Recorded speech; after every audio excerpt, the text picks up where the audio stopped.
नमस्कार. कृषी दर्शन या कार्यक्रमामध्ये मी सुषमा जाधव आपलं मनापासून स्वागत करते. रोपवाटिका व्यवसाय आपण पाहिला तर शेतकरी मोठ्या प्रमाणात याकडे वळताना आपल्याला पाहायला मिळतोय. रोपवाटिकेमध्ये अतिशय शास्त्रोक्त पद्धतीनं रोपांचं संगोपन आणि संवर्धन केलं, त्यामुळे शेतकऱ्यांना याचा लागवडीसाठी चांगला फायदा होतो. मात्र हे क्षेत्र जर आपण पाहिलं तर यामध्ये पुरुषांची मक्तेदारी मोठ्या प्रमाणात होती आपल्याला पाहायला मिळत होतं.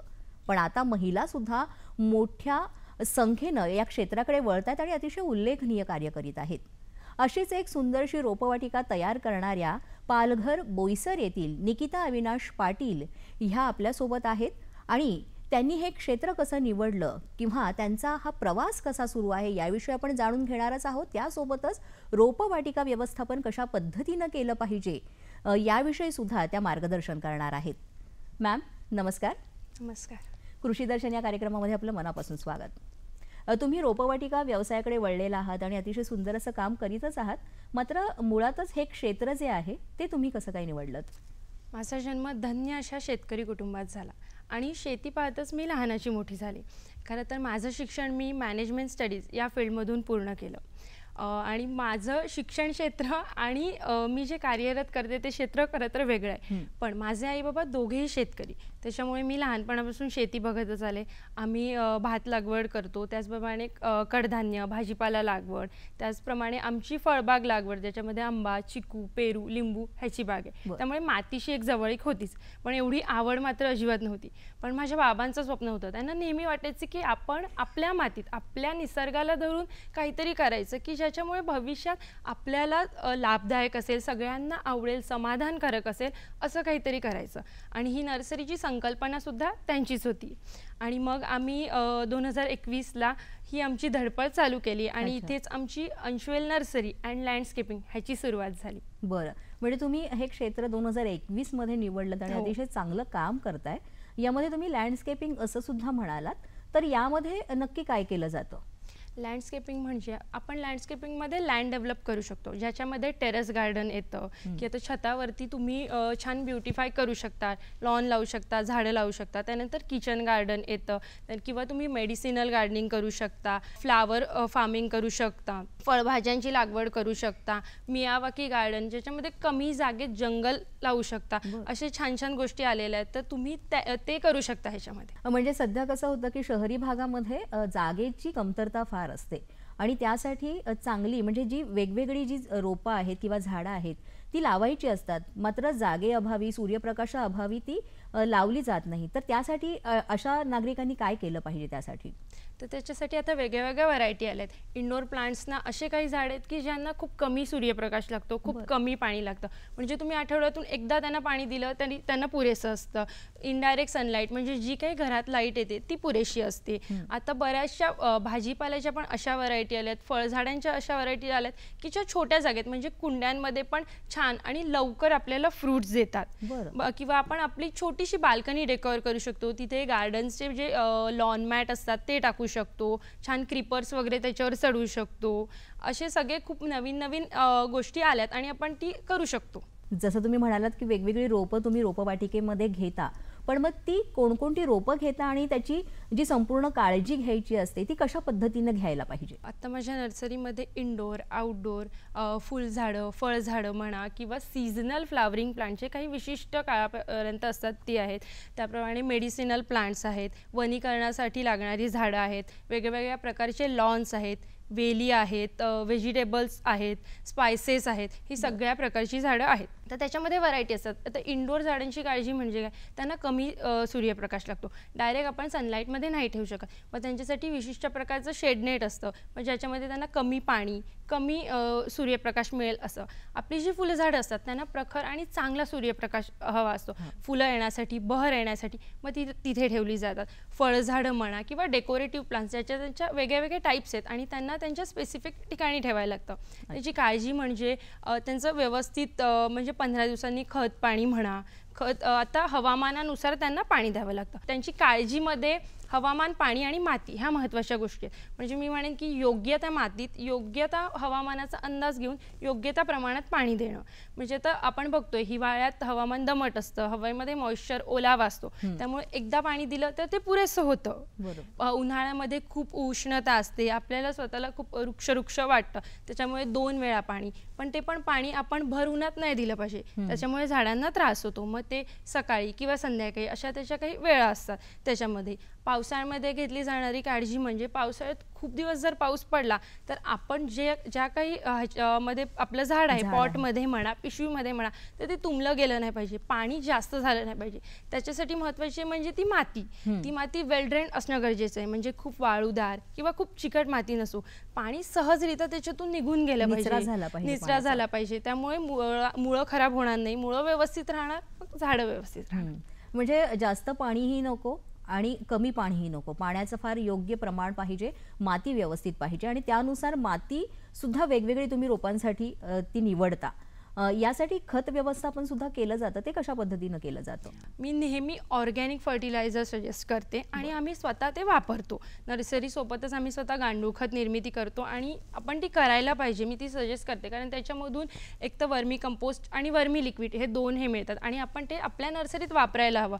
15 दिवसातून किंवा महिन्याभरातून गांडूळ खत देणं किंवा जे वर्मी लिक्विड मिळतं त्याची फवारणी करणं हे खूप गरजेचं आहे. त्याच्याबरोबर तुम्ही जीवामृत वापरू शकतात, बीजामृत वापरू शकता. बीजांमुळे तुमच्या ज्या बिया आहेत त्यांची उगवण क्षमता वाढते. जीवामृतामुळे जमिनीचा कस सुधारतो. त्याच्यानंतर तुम्ही अमृत पाणी वापरू शकता, दशपर्णी अर्क आहे हे वापरू शकता. ह्या लिक्विडचा जेव्हा आपण वापर करतो त्यावेळेस आपल्या झाडांची क्वालिटी चांगली होते, पानांना चकाकी येते, जमिनीमधली सुपीकता वाढते आणि त्यामुळे उत्पन्न चांगलं येतं, तुमचं क्वालिटीचं उत्पन्न येतं. आणि ऑर्गॅनिकच वापरायला हवं, कारण आपण ते जे काही फ्रूट व्हेजिटेबल्स जे काही ते आपण खाणार आहोत, त्यामुळे जेवढं तुम्ही ऑर्गॅनिककडे वळणार तुम्हाला क्वालिटीचं प्रोडक्ट मिळणार. आता जर शेतकरी जे आहेत किंवा तरुण तरुणी जे आहेत तर त्यांना हे क्षेत्र निवडायचं असतं, पण मग ती माहिती नसते. आता ती माहिती झाल्यानंतर सुद्धा त्यांनी कशा पद्धतीनं याचं प्रशिक्षण घेतलं पाहिजे? आपल्याला आपल्या क्षेत्रावर आपली आवड ही असावी आणि प्रेम ही असावं. पण नुसती आवड असणं किंवा प्रेम असणं महत्त्वाचं नाही किंवा ते पुरेसं नाही. तर त्या क्षेत्राबद्दल आपल्याला योग्य ती माहिती, योग्य ते नॉलेज हे असायलाच हवं. आणि जेव्हाच मी या क्षेत्रात आले तेव्हा ते खूप सोपं नव्हतं. मला इझिली अशी मी हे नाही झाले, कारण की थोडं लांबचंच होतं मातीचं म्हणून. पण मला जी काही माणसं लाभली किंवा जे काही शिक्षण मी त्यांच्याकडून घेतलं, आज त्याच्यामुळे मी पुढे जात आहे. त्याच्या सगळ्यात आधी तर माझ्या प्रत्येक अप्स अँड डाऊन्समध्ये माझ्यासोबत असलेले किंवा माझ्या स्वप्नांना पाठिंबा देणारे आणि ज्यांचा मातीमध्ये गाढा अनुभव आहे असे माझे आई बाबा खंबीर उभे होते. एक लेडी म्हणून जेव्हा मी एंट्री केली त्यावेळेस नेहमी माझा कॉन्फिडन्स वाढवण्यासाठी माझ्यासोबत फिरणारा माझा दादा आणि माझी पूर्ण फॅमिली आणि मेन म्हणजे मी केलेले कोर्स हे माझ्यासोबत होते. सगळ्यात आधी मी कृषी विज्ञान केंद्र कोसभाड येथून agriculture skill council of India ह्यांच्या थ्रू एक नर्सरी वर्करचा कोर्स होता, तो केला. तिथे मला तिथले विलास जाधव सर म्हणा किंवा भोईर सर म्हणा हे मिळाले आणि त्यांनी मला शेती म्हणजे झाडाची निवड, त्याची लागवड, त्याचं संगोपन, नियोजन या छोट्या छोट्या बेसिक गोष्टीपासून शिकवलं. आणि ते शिकणं खूप महत्त्वाचं असतं. त्यावेळेसच तुम्ही काहीतरी पुढे करू शकता. तुमचं बेसिक क्लिअर हवं किंवा टेक्निकल काही तुम्हाला इश्यूज झाले किंवा तुम्हाला काहीतरी मार्केटमध्ये नवीन आणायचं आहे, टिकून राहण्यासाठी नवीन गोष्टी आल्याच पाहिजे. मग त्याची हेल्प करण्यासाठी तिथे अनिल सर म्हणा, रुपाली मॅडम ह्यांनी मला मदत केली. ह्याच्या पुढचं तुमचं स्टेज येतं ते म्हणजे पाणी, कीड नियोजन. मग तिथे त्याचंही व्यवस्थित छान प्रशिक्षण दिलं जातं. ते प्रशिक्षण मी घेतलं. आजही म्हणजे केव्हीकेची पूर्ण टीम माझ्या मदतीला आहेच. त्याच्यानंतर मी नर्सरी मॅनेजमेंट, लँडस्केपिंग डेव्हलपमेंट, त्यानंतर green house management, flower farming, vegetable farming हे सगळे कोर्सेस केले, ज्याच्यामध्ये मला मोलाचं मार्गदर्शन मिळालं. ते म्हणजे सपकाळ सरांचं. बर. ह्याच्या पुढे मी ट्रेनिंग घेतली ती म्हणजे व्हर्टिकल गार्डन म्हणा किंवा टिश्यू कल्चरने प्लांट्स कसे बनतात ते. ह्याचं बोईसरमध्येच एक लॅब आहे अजित मरकळे सरांचा, त्यांनी मला तिथे प्रशिक्षण दिलं.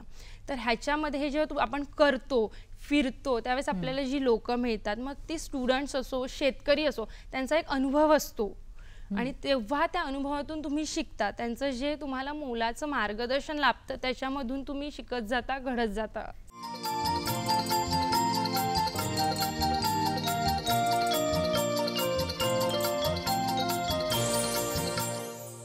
जसं तुम्ही म्हणाल की वेगवेगळी रोपं तुमच्या रोपवाटिकेमध्ये आहेत आणि इथे तुम्ही वेगवेगळ्या खत व्यवस्थापन किंवा पाणी नियोजन करीतच असता, पण अशा पद्धतीनं जेव्हा रोपं तुम्ही पुरवता तर त्यावेळेस असा काही अनुभव आलेला आहे का वेगळा, की यामध्ये काही अडचणी आलेल्या आहेत आणि मग त्यावर तुम्ही मात केलेली आहेत, असं काही एखादं उदाहरण आहे का?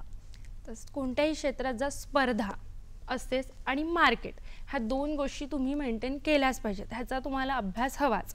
ज्यावेळेस मी सुरुवात केली तर माझ्या आजूबाजूला मी एक्सप्लोअर केलं खूप. कोणत्याही क्षेत्रात जर त्या क्षेत्राशी निगडीत जेव्हा तुम्ही फिराल, एक्सप्लोअर कराल, लोकांना भेटाल, त्यांच्याशी बोलाल, त्यावेळेस तुम्हाला त्या गोष्टीबद्दल माहिती पडते, एक अंदाज येतो. तर मी खूप जवळून माझ्या स्थानिक इथूनच स्टार्ट केलं. माझ्या बाजूला 40 वर्ष जुनी नर्सरी, त्यामुळे मला एक स्पर्धा ही आधीपासूनच होती. पण मला वाटलं जिंकण्याची मजा स्पर्धेतूनच येते आणि ती हवी. आपण का वेगळे हे सिद्ध करण्यासाठी ती स्पर्धा हवीच. मी जेव्हा आजूबाजूच्या नर्सऱ्या फिरली तेव्हा तिथे मला कळलं की माझ्या आजूबाजूच्या लोकांना काय हवंय, त्यांची मागणी काय आहे किंवा इथे काय विकलं जाऊ शकतं आणि आपण नवीन काय आणू शकतो ह्याचा अंदाज आला.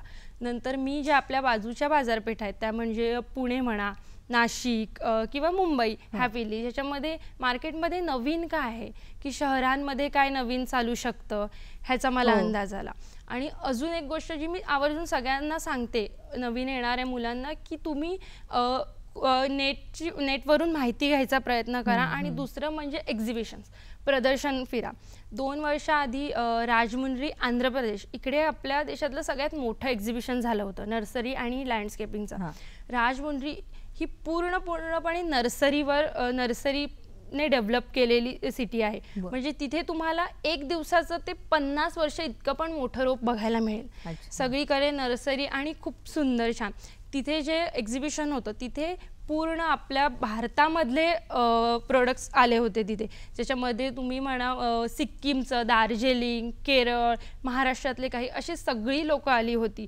जिथे आपल्याला त्यांचं प्रोडक्ट एक बघायला मिळतं. येणाऱ्या लोकांना काय एक्सपेक्ट आहे, त्यांना काय अपेक्षित आहे, काय हवंय ह्याची माहिती मिळते, मार्केट माहिती मिळतं. किंवा मी माझा एखादा प्रोडक्ट आणला तर तो मी कधी कसा मार्केटमध्ये पुढे ठेवला पाहिजे, ह्याचा सगळ्याचा छान अभ्यास तुम्ही ज्यावेळेस फिराल, एक्सप्लोअर कराल, लोकांना बोलाल, म्हणजे स्वतःच्या डोळ्यांनी बघणार, ऐकणार, ह्या सगळ्या गोष्टी, त्यावेळेस तुम्हाला त्याची खूप मदत होते आणि ते सगळ्यांनीच करायला हवंय. जसं आता आपण म्हणतो की जागेअभावी व्हर्टिकल गार्डन ही संकल्पना सुद्धा मूळ धरू पाहते किंवा जोर धरू पाहते, तर याबद्दल काय सांगाल? व्हर्टिकल गार्डन म्हणजे आपल्या भिंतीवर आपण आता आपल्याकडे जागा नसेल खाली आणि आपल्याला तरी ग्रीनरी आवडते, आपल्याला असं वाटतं प्रसन्न छान वातावरण हवं, तर तिथे झाडं आलीच. तर त्याच्यामुळे आपण भिंतीवर कोकोपीटमध्ये, म्हणजे कोकोपीट ही वजनाला हलकी असते, जी नारळाच्या शेंड्यापासून वगैरे तयार केलेली असते, जी पाणी धरून ठेवते जास्त वेळ, अशी कोकोपीट. त्याच्यामध्ये हलकी फुलकी छोटीशी छान झाडं भिंतीवर अशी वरखाली लावली जातात आणि त्यांना पाणी पण कमी लागतं, कारण की त्याच्यामध्ये कोकोपीट असते, कोकोपीट पाणी धरून ठेवते. तर ती संकल्पना छान आहे, कमी जागेमध्ये आणि खूप सुंदर होते. तुम्ही म्हणालात की किचनमध्ये म्हणा किंवा इंडोर जे प्लांटेशन असतं सध्या, तर ते सुद्धा मोठ्या प्रमाणात केलं जातं, तर त्यासाठी तुम्ही काय सुचवाल? आम्ही नक्कीच भविष्यात आपण भर दिला जाणारी गोष्ट म्हणजे किचन गार्डन. आपल्याला असं वाटतं अरे शेतातच आपण लागवड केली जाते किंवा आपण जी भाजी रोज खातो ती शेतात जमिनीतच होते, असं नाही. तर आपण ती आपल्या बाल्कनीत सुद्धा करू शकतो, टेरेसवर सुद्धा करू शकतो, कमी जागेत सुद्धा करू शकतो. त्याच्यासाठी आता नवीन नवीन ग्रो बॅग्स वगैरे आल्या ज्या कमी वजनाच्या आणि तुम्ही त्या थोड्याफार माती किंवा वाळू म्हणा, कोकोपीट म्हणा, त्यानंतर वर्मी कंपोस्ट ह्याचं मिक्सचर करून लावू शकता. म्हणजे शेतात किंवा तुमची खिडकी उघडली की बाल्कनीत तुम्ही छोट्या छोट्या पॉट्समध्ये लावू शकता. आता फळांच्या पण इतक्या छान जाती आलेल्या आहेत की ज्या तुम्ही 10 इंच 12 इंचच्या पॉटमध्ये लावू शकता आणि त्याच्यामधून तुम्ही फळं घेऊ शकता, प्रोडक्शन घेऊ शकता. आणि आता किचनमध्ये आपण जेव्हा भाजी लावतो, ती भाजी करतो, त्याच्यामधून आपलं किचन वेस्ट निघतं. त्याचं जर आपण व्यवस्थित नियोजन केलं तर किचन वेस्टपासून पण आपण कंपोस्ट बनवू शकतो आणि तेच कंपोस्ट आपण वापरू शकतो. फळांची सालं, भाजीपाल्याची सालं म्हणा किंवा उकडलेल्या भाज्यांचं जे काही पाणी आहे, आपण चहा पितो त्याची उरलेलं जी चहापत्ती आहे ती, हे सगळं आपल्या किचन गार्डनमध्ये वापरू शकतो. जर कोणाला सुरुवात करायची असेल या क्षेत्रामध्ये तर त्यांनी कशा पद्धतीने ते केलं पाहिजे सगळं नियोजन? आर्थिक नियोजनामध्ये तुमचं पहिलं येतं जागा. तुमची स्वतःची जागा असेल तर खूप चांगलं, पण मग जागा, पाणी म्हणा, तिथे जो काही तुम्ही आता इन्व्हेस्ट करणार आहात म्हणजे तुमचा जो काही माल असेल तो, त्या मालाला जे काही खत पाणी लागणार असेल त्याची एक आयडिया, त्यानंतर तुमच्याकडे जे काही मजूर कामाला ठेवणार ते, ह्या सगळ्या गोष्टी येतात. इलेक्ट्रिसिटी रोजचं आहे. आणि मेन म्हणजे आपण जेव्हा नवीन नर्सरी किंवा कोणताही व्यवसाय चालू करतो आपल्याला लगेच ग्राहक येत नाही. त्याच्यासाठी मेन गोष्ट असतं की तुमचं खंबीर राहणं त्याच्यामध्ये. आता समजा मी नर्सरी चालू केली, माझ्याकडे 3 ते 4 वर्कर्स आहेत, तर माझा मजुरांचा रोजचा खर्च, माझ्या रोजचं झाडांचं पाणी, खत जे काही आहे ते, हे चालू राहण्यासाठी माझी रोज विक्री होणं गरजेचं आहे. मग ती झाडं माझ्याकडे असायला हवीत. 3 महिन्यानंतर म्हणजे 1 ते 3 महिन्यात मला जी झाडं विकायची आहेत वेगळी ती असायला हवीत. किंवा माझं हेही नियोजन असायला हवं की मला वर्षभराने कोणतं झाड विकायचं आहे, 3 वर्षाने कोणतं झाड विकायचं आहे, 5 वर्षाने कोणतं झाड विकायचं आहे, ह्याचं नियोजन आज मला करायलाच हवं आणि ह्याच्यासाठी मी प्रयत्नही चालू करायला हवे. हे एकमेकांवर ह्या सगळ्या गोष्टी डिपेंड आहेत. जसं जसं तुम्ही फक्त मला असं म्हणायचं की हे अप्स अँड डाऊन्स होणार. सुरुवातीला मे बी तुम्ही खूप तोट्यामध्ये जाल, पूर्ण मायनसमध्ये. त्यानंतर तुम्हाला जेव्हा जेव्हा तुम्ही नवीन प्रोडक्ट हे करत जाणार, तुम्हाला मार्केटची ओळख होणार, तुम्हाला समजणार की मी चला पॉझिटिव्ह, नेगेटिव्ह, प्लस मायनसमध्ये आहे आणि नंतर तुमच्या जे काही प्रॉफिट आहे त्याला सुरुवात होणार.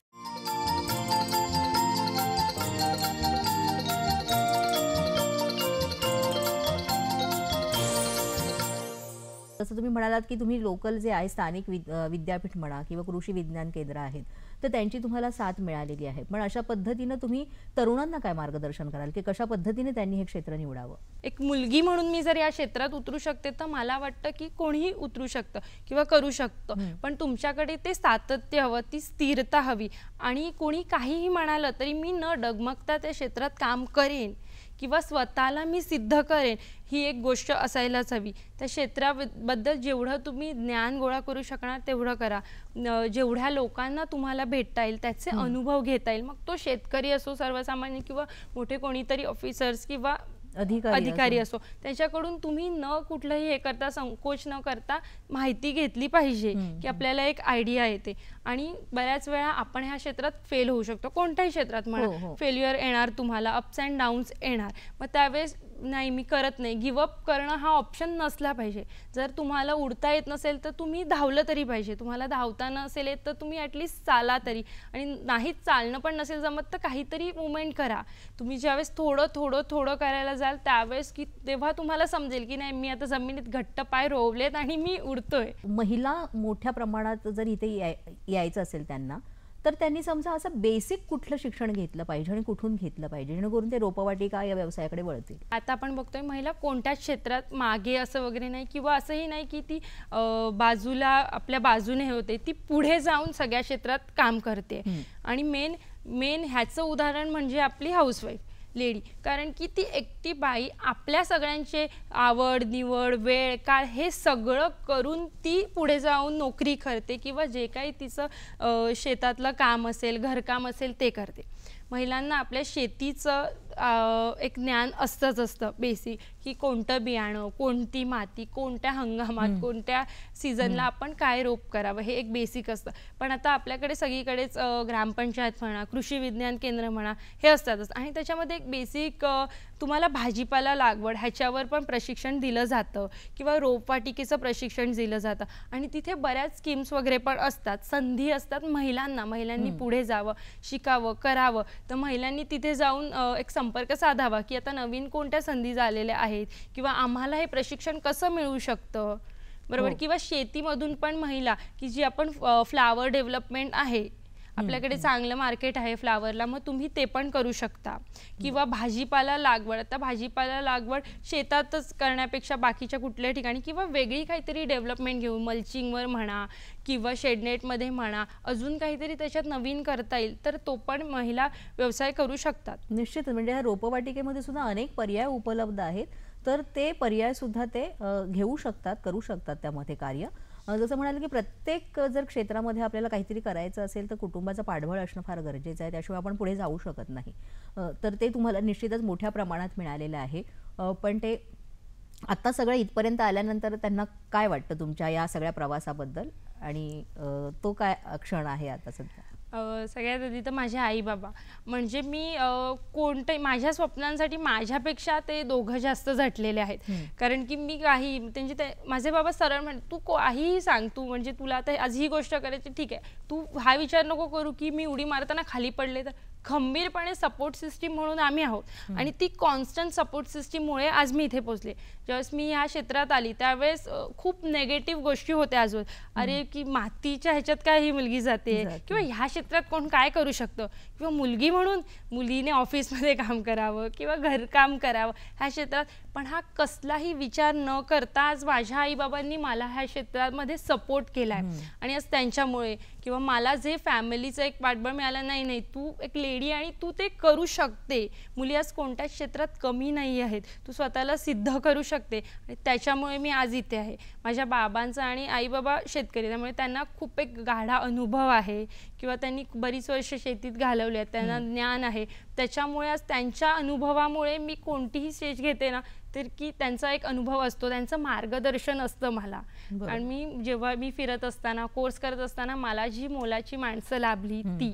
तर मंडळी, अशा पद्धतीनं तुम्ही सुद्धा रोपवाटिका हे व्यवसाय क्षेत्र निवडू शकता आणि त्यामध्ये सुद्धा वेगवेगळे पर्याय उपलब्ध आहेत, त्याचा तुम्ही अवलंब करू शकता, प्रशिक्षण घेऊ शकता आणि त्यामध्ये तुम्ही तुमचं नाव करू शकता. जसं निकिता अविनाश पाटील मॅडमने केले आणि अतिशय त्यांनी त्यांचा जो प्रवास आहे तो खूप सुंदररित्या आपल्याला इथे कथित केलेला आहे, कथन केलेलं आहे आणि खूप छान असं आहे. तुम्ही आज इथे आमच्या कार्यक्रमामध्ये आलात आणि एवढं छान मार्गदर्शन केलं, तुमच्या प्रवासाबद्दल सांगितलं, त्याबद्दल दूरदर्शनच्या सह्याद्री वाहिनीतर्फे तुमचे मनापासून आभार. धन्यवाद. थँक्यू.